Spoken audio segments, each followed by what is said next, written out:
Hello everyone, ICT virtual classes में आपका बहुत बहुत स्वागत है। हम पढ़ रहे थे फ्लो ऑफ लिक्विड और आज करेंगे।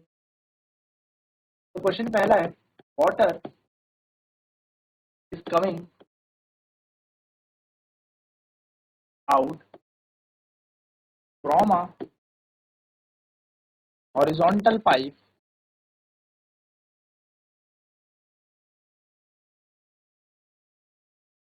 of varying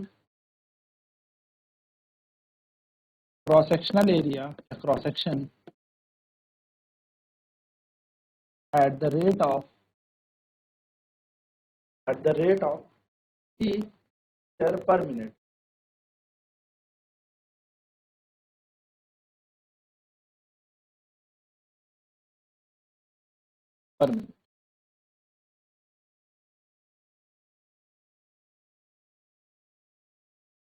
Find the velocity of the water at a point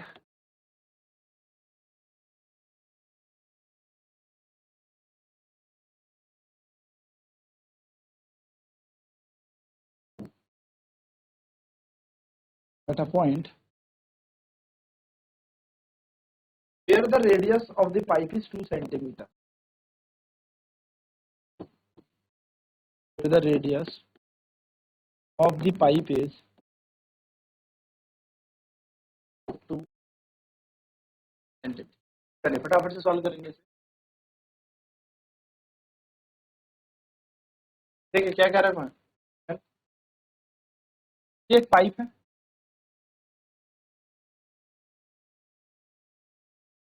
एक पाइप हमारे पास है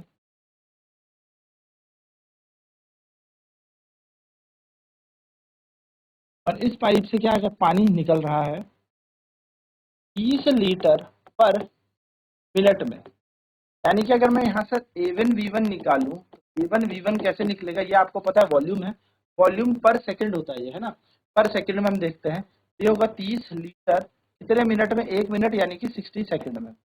यानी कि ये हो जाएगा 0.5 लीटर पर सेकंड। ये हमारा क्या आ गया, इतना लीटर 1 सेकंड में पानी यहाँ से। यहाँ हमें बोला है, हमें पता है A1 V1 बराबर होता है A2 V2 principle of continuity के अकॉर्डिंग। इसे लिख सकते हैं according to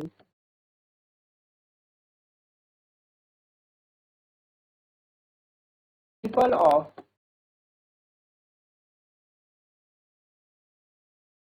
continuity. Principle of continuity अगर हम लगाएं तो हमें पता है A1 V1 किसके बराबर होता है, A2 V2 के बराबर। यानी कि अगर हम बात करें A1 V1 तो ये तो आ गया है 0.5। अब A2 और यहाँ की V2 हमें निकाल, तो A2 कैसे निकलेगा ध्यान से देखेंगे। A2 निकालने के लिए हमें पता है रेडियस दिया है, द रेडियस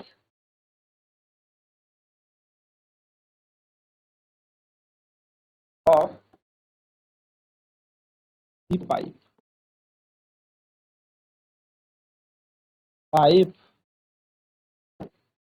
की त्रिज्या हमें दे रखी है R बराबर 2 सेंटीमीटर, यानी कि 2 × 10⁻⁻²। एरिया कैसे निकलेगा, पाई R स्क्वायर। A2 हम निकाल लेंगे पाई यानी कि 3.14, R का स्क्वायर 2 × 10⁻⁻²। A2 आ जाएगा 3.14, तो 2 दूनी 4 तो 10⁻⁻4, तो 3.14 × 4, 4 × 16, 4 × 4 = 5, 12, 12.56 × 10⁻⁻4 मीटर का स्क्वायर। क्या बन गया हमारा, एरिया बन गया, क्षेत्र। ये हमारा बन जाएगा क्षेत्र। अब प्रिंसिपल ऑफ कंटिन्यूटी के अनुसार A1 V1 बराबर है A2 V2। तो A1 V1 कितना है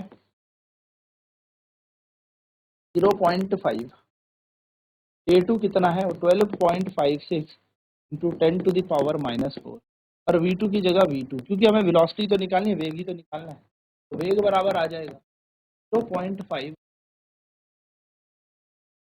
10⁻⁻⁴, 0.5 × 10⁻⁴ यानी कि 10,000, 12.5 पॉइंट हटाओ, एक और जीरो लगा दो, और एक पॉइंट हटाओ, यहाँ पर 2 जीरो और लगा दो, एक से एक कट गया।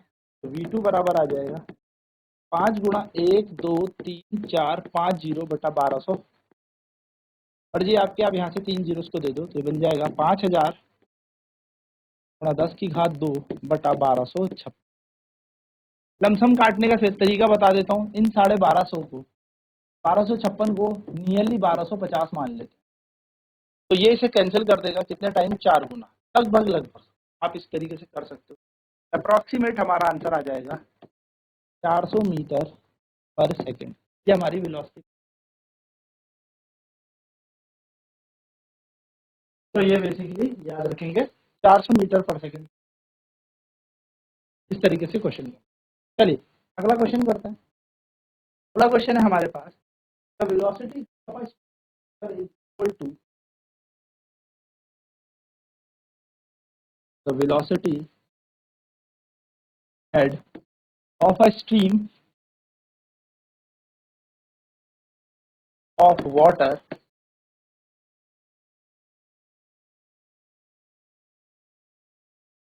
is equal to 20 centimeter of mercury column।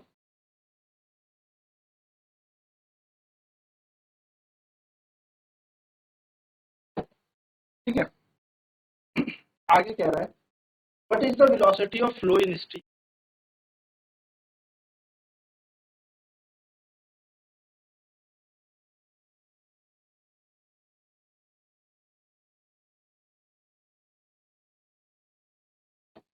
What is the velocity of flow of stream? The relative density of mercury is 13.6।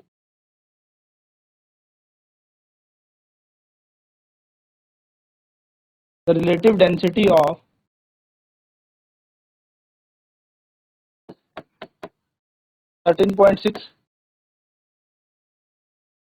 Centimetre नहीं होती है, रिलेटिव डेंसिटी की कोई यूनिट नहीं होती, 13.6। साथ में इसने कह दिया जी का मान ले लेना 9.8 मीटर पर सेकेंड का। इस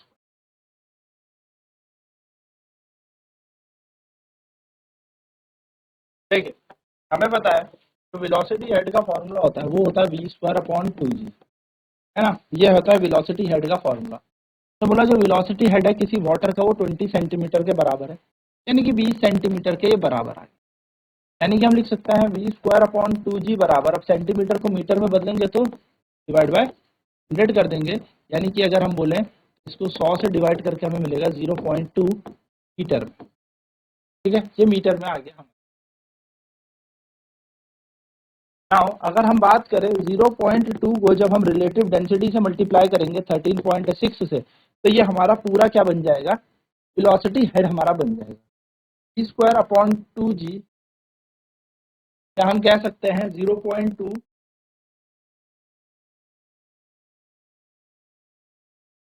v²/2g बराबर 0.2 इंटू 13.6। तो ये क्या आ जाएगा हमारे पास, हमारी डेंसिटी बन जाएगी पानी की। तो v² इज इक्वल्स टू हो जाएगा 2g इंटू 0.2 इंटू 13.6। तो v का मान निकालने के लिए हमें क्या करना पड़ेगा, √2। g का मान हमें क्वेश्चन में कितना बोला लेने के लिए, 9.8, तो हम लगा देते हैं 9.8 इंटू 0.2 टू 13.6। v बराबर √9.8 से पॉइंट हटा 98/10, 0.2 से एक पॉइंट हटा 10, 13.6 में से एक पॉइंट हटेगा 10, 2 इंटू 2 इंटू 98 इंटू 136/1000, ये हमारे पास बन जाए। हम v का मान आराम से निकाल सकते हैं। का मान निकालेंगे तो मिलेगा 7.3 मीटर पर सेकेंड। चलिए तो फटाफट से नोट कर लें इसे हम।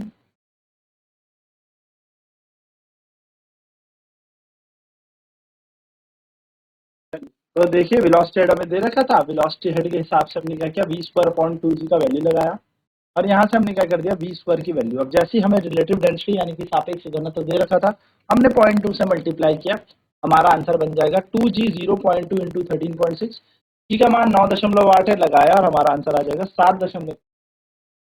फटाफट से नोट डालिए। चलिए नेक्स्ट क्वेश्चन करते हैं। क्वेश्चन क्या रहा है? Water is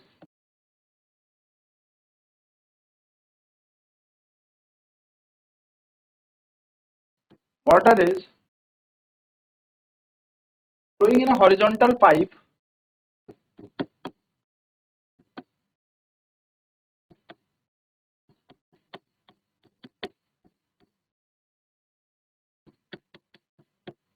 water is flowing in a horizontal pipe whose one end is closed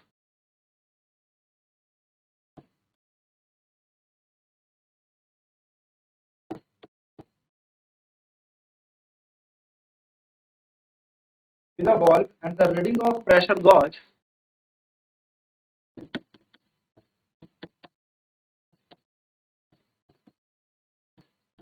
and the reading of pressure gauge attached to pipe is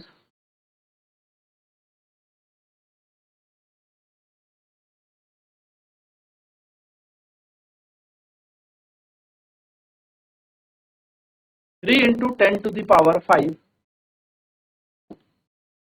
Newton पर मीटर। ये प्रेशर दे दिया आपको, ठीक है, दबाव आपको। The reading of the pressure gauge falls to the reading of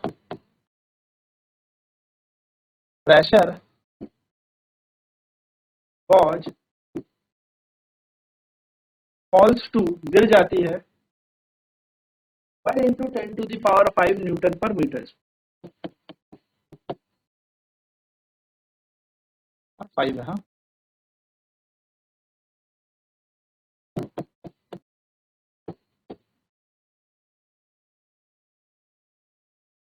When the valve is open,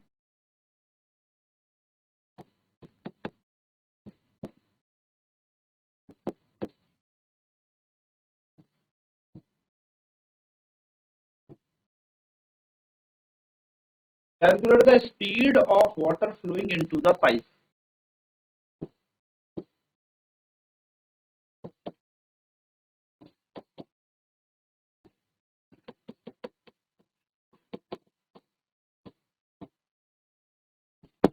Calculate the speed of flowing water। The density of water is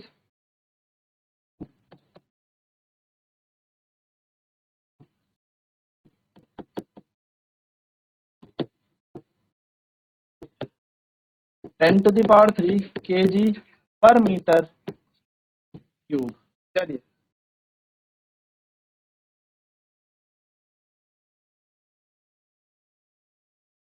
चलिए, average density of water हमसे बोला है, ठीक है। चलिए क्या बोल रहे हैं, देखो भाई, हॉरिजॉन्टल पाइप है, सीधा पाइप है, यानी कि हाइट तो नहीं है।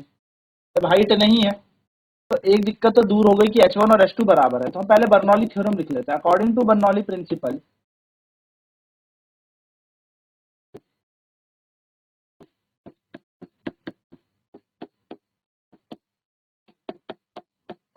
बर्नौली के सिद्धांत के अनुसार हमें क्या पता है, प्रेशर एनर्जी, गतिज ऊर्जा और स्थैतिक ऊर्जा का जो योग होता है वो समान होता है दाब ऊर्जा, गतिज ऊर्जा, एकांक द्रव्यमान, एकांकायतन और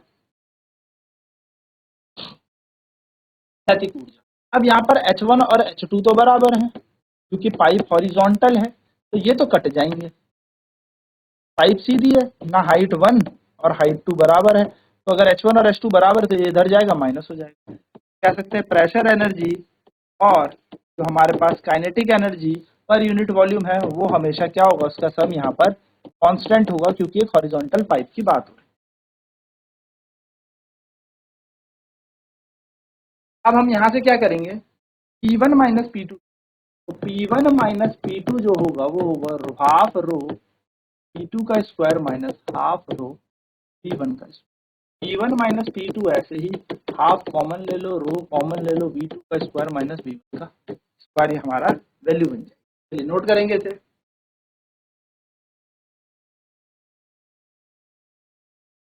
तो ये बेसिकली हमारे पास क्या किया गया। अब यहाँ पर वेलोसिटी हमारे पास क्या होगी, 0, क्योंकि इनिशियली जो वॉल्व है वो कैसा है, इनिशियली वॉल्व क्लोज है, वॉल्व इज क्लोज्ड, वॉल्व बंद है। अगर वॉल्व बंद है तो हमारे पास आएगा P1 minus P2 is equal to half rho P2 का।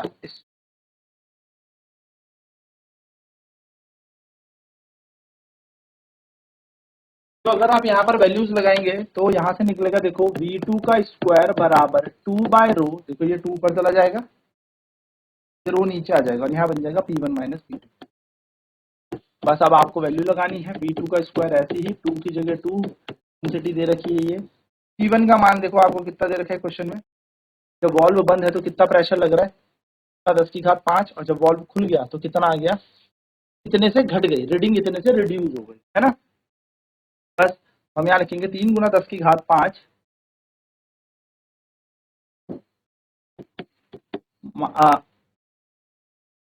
माइनस 1 गुना 10 की घात 5। V2 का स्क्वायर बराबर 2/1000, इनमें से यहाँ पे हो जाएगा 10 की घात 5 कॉमन और 3 माइनस 1 2। हम यहाँ पे बना सकते हैं, देखो 2 गुणा 2 यहाँ बन जाएगा 1 2 3 कट के यहाँ 2 बच जाएगा, यानी कि 100, यानी कि V2 का स्क्वायर बराबर आ जाएगा अंडर रूट 2 गुणा 2 गुणा 100, यानी कि 2 भार और 1 10 भार, यानी कि आंसर आ जाएगा 20 मीटर पर सेकंड, ये आपका वेग आ जाएगा। इस तरीके से आपको ये क्वेश्चन तो ये छोटी सी चीज और ये फॉर्मूला क्लियर होगा। तो ऐसे ही न्यूमेरिकल्स के साथ मिलेंगे कल अगली और क्लास में। आज की क्लास में इतना ही।